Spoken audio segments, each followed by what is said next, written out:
Time for a Man in Gray, Shorty September book review. Eve's Diary by Mark Twain with illustrations by Lester Ralph was originally published in 1906. This public domain ebook edition is from 2012 and it's 48 pages. Eve's Diary is late Twain, and it's much lighter in tone than many of his late works were. It's, of course, in the form of a diary.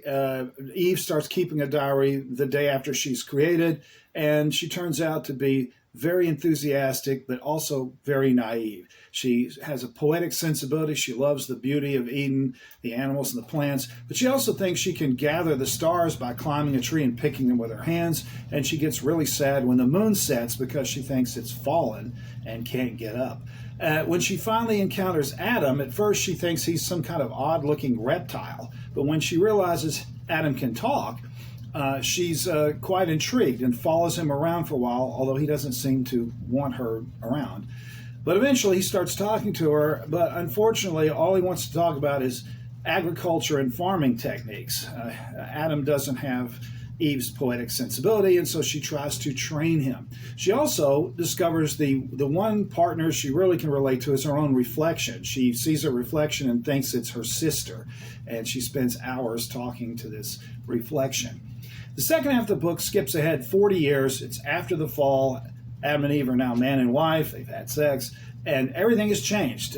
Eve regrets leaving Eden and being kicked out of Eden, but she's deeply in love with her husband, and now her attitude toward him has changed 180 degrees. She thinks Adam is the best thing since sliced bread and could do no wrong.